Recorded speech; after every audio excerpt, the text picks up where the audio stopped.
Hi everybody, it's me Adele and welcome to my channel Sew for Serenity, where I talk to you about my sewing journey. Welcome back if you're a regular viewer, and if you're new here I hope you enjoy this vlog and consider subscribing. So welcome to vlog 2 of my Confident Capsule Collection series, where I'm vlogging my journey and experience of Sew Confidence Confident Capsule Collection 23.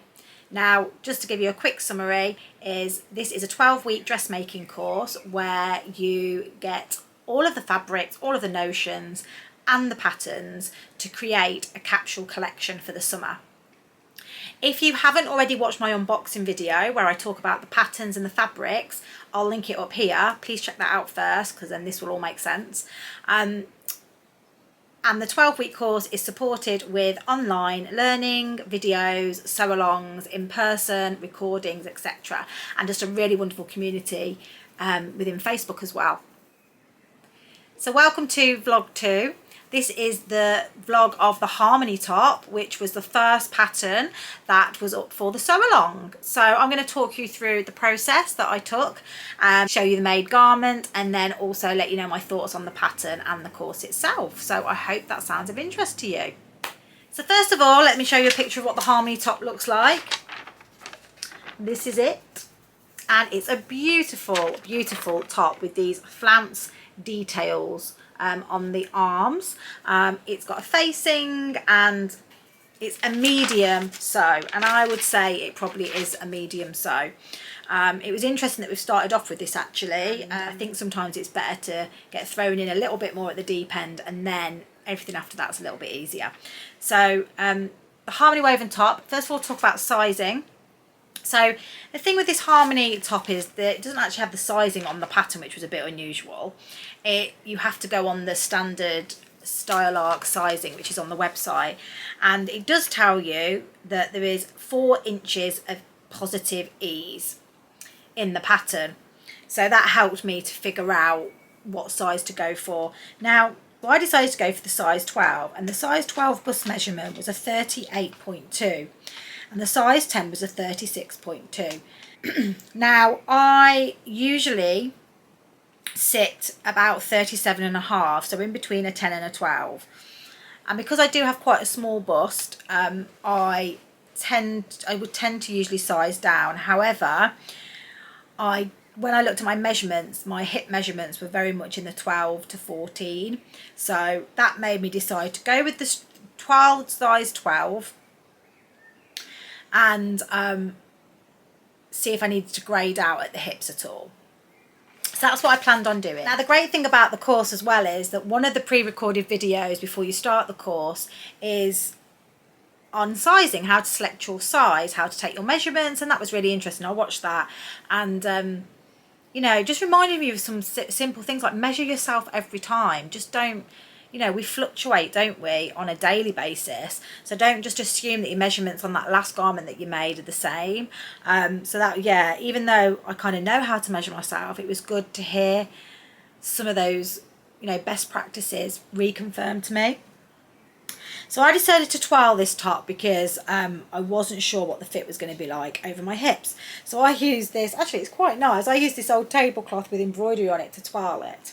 And I'm really glad that I did twirl this because it actually fit perfectly over the hips. But what I found with the bust is that the bust was too big. There was quite a lot of extra fabric in the middle here, and the bust darts were a bit too low.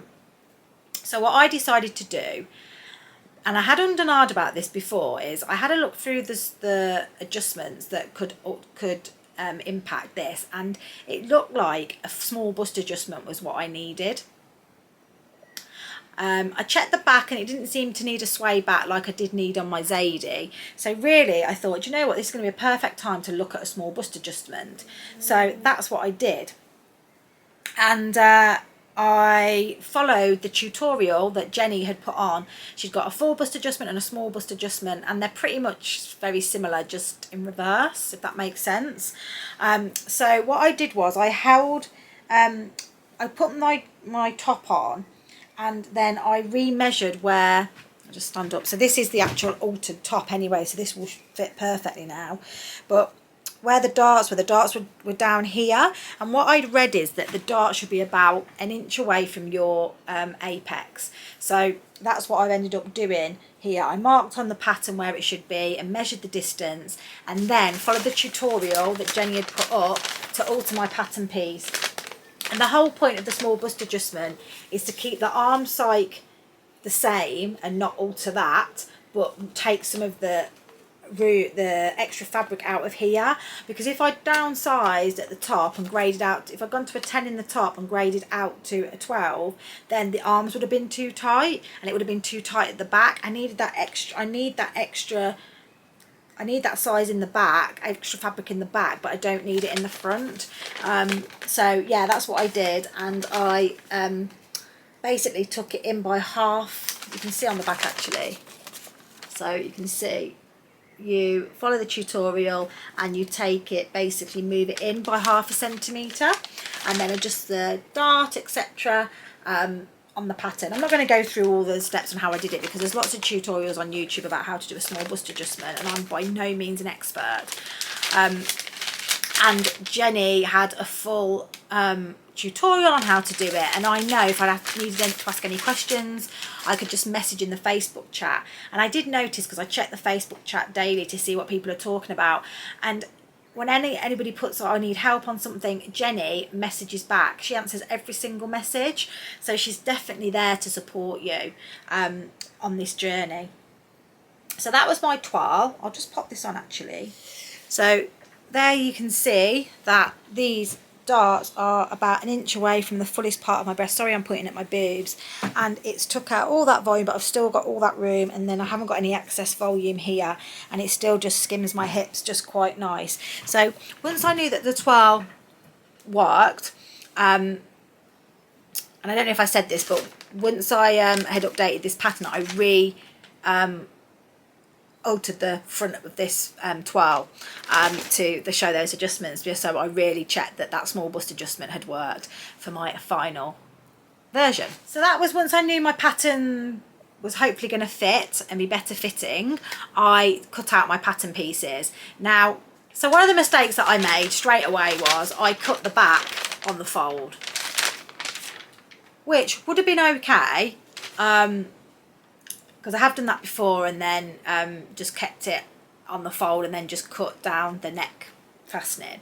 But obviously that would have made it too big in the back, so I did actually then cut it in half, that piece of fabric in half, and then yeah, cut out all my pieces. And I do find that the style arc pattern pieces can be a bit confusing, but what I do like about them is that all of the lines are coloured, which is really good. They also have the seam allowance marked on it as well, which makes it really, really easy when you are sewing, especially if you're, you know, sometimes you forget, what is it, 1 centimetre seam allowance, 1.5 centimetre, is it 1/4 of an inch? You can clearly see what you're meant to be sewing at. So there was a front to back bodice piece, there's a neck facing, front and back. There's the sleeves is the most complicated thing. There's the top sleeve, 2 flounces, and then the middle part of the sleeve. So I'll just show you that picture there. So I cut out all my pieces, and this is the fabric that we had. And it's a viscose, and it's a Little Johnny viscose in this lovely orange print, which is just really, really lovely. Now, the sewing process itself, I joined the live sew along. I was able to join it. It's at 6 o'clock and it was on Zoom. So we all joined on Zoom, and there was probably, I think there's probably about 70 of us on that Zoom. And it was really, really nice because everyone's, like, you can see most people's faces. Some people were just drinking a glass of wine watching the sew along. Some people were sewing different things because they hadn't cut out their harmony top yet. Some people were sewing toiles. Some people were sewing their actual make. And it was really lovely, and just Jenny just very naturally led the sew along. She'd got lots of cameras set up, so she'd got a view straight of her sewing machine. She had a view from a distance, so it was really, really good. And, you know, if you were stuck, you could ask her to go back and show you something. We were all asking questions, we were sharing tips. There was lots of stuff going on in the chat as well. yeah, just really, really nice to have that kind of community. And actually I managed to do my whole top on that sew along. I managed to keep up with Jenny, which I was really, really happy about. And what I'll do is I'll put the top on and then I'll talk you through the make. Okay, here is my finished top, and I just absolutely love the fabric and the top. I'm not usually one for like flouncy sleeves, but I must say I do quite like it. So I'll just stand up. You can see these are the flounces. And my bust darts are here. Now I do think they're probably, I don't know why, but they are a little bit, they're probably about a quarter of a centimetre too high. I'd like them to be about there. So I probably just needed to angle them a bit lower. I'm not sure why that happened. Maybe I did something slightly wrong when I was putting the bust darts on, but ultimately I'm quite happy with how that sits. And there's a lot of room. I've got nice room under the arms, the neck facing. It does tell you to top stitch the neck face now, but I don't really want to do that, but I think it probably does need it. It's kind of rolling up, so I might do that. And then at the back I've got this lovely Rolo loop. I don't know if you can see that. I'll put a picture in. And this green button, which was a Pigeon Wishes button. You do get buttons in the pack, but this green one just went perfectly with it. So things that were difficult. The hardest thing, I would say, the facing is quite straightforward if you're used to facings. I found that quite easy to do. The sleeves, oh my God, if Jenny hadn't have told me 3 times how to do the sleeves, I never would have coped with these, because when you're putting them together, you're putting the sleeve together in sections, and some of it's right side together, some of it's wrong side to right side, and it's very confusing. But how Jenny broke it down, which was really interesting, was what she said was, what you got to think about it is, this part and this part is just a sleeve that's been cut in half, and you're inserting those flounces in. And yeah, I literally scratched my head loads of times when I tried to do this myself, and I just had to watch Jenny a few times do it, and then once I got the hang of it, it was done, and I just really, really like it. I think I was gonna double, you know, I don't really like the white on underneath, and I did and ah about doubling that up like Rachel from Stitch Up suggests, but I ended up not doing it, and I kind of regret that. I feel like it would be nice if that was like not white on the other side. So if I made this top again, that's what I would do. The only thing I was worried about was that it might become quite bulky, but actually I think it would have been okay, because this viscose is quite loose and flowy, and yeah, really, really lovely. And it's just the right size actually over the hips, look, so I'm really happy with it. And I'm really happy for my first go at a small bust adjustment. I'm really happy with that. I just need to watch the placement of the darts, just need to be a tad lower, that's all. But I did struggle on that bit, to be fair. I struggled with where to put the dart, so I probably just need to watch the tutorial again. And obviously it's like anything, the more you do it, the better you get. But I'd rather that dart be a little bit too high than too far back, or too low. So yeah, it gives me the shape that I need on my bust, and I feel really comfortable with it. So I'm going to put some pictures in which obviously show this in kind of a better light, but yeah, I think it's really nice. The Harmon top, will I make it again? Yes, I will make it again. I think it's really, really nice. I'm looking forward to wearing this with the skirt that's coming up in the blue, the navy blue kind of chalet fabric. I think it's going to look really nice. And I mean, I can't really fault the experience. The experience has been absolutely brilliant. The sew along was great. The community's lovely. Everybody then after the sew along posted all their makes on the Facebook group, and then everyone's like, it's just, I've never seen so many of these tops, and it's just so lovely to see people in different shapes and sizes, different sewing abilities, you know, all coming together really in the community. So I really enjoyed it. So yeah, that's my review of the Harmony top. I would say it's a great little top. The instructions are typical style arc, but if you break it down step by step, just keep rereading the instructions, then it should be quite simple. And if you're stuck, ask me and I can try and help you. So that's it. That's all from me for now. I hope you've enjoyed this vlog. Next week's vlog will be the re-knit top, which is this one here. and I will again be filming a vlog and share my experiences of the course and the process with you again. So until next week, I'll see you later. Happy sewing. Bye.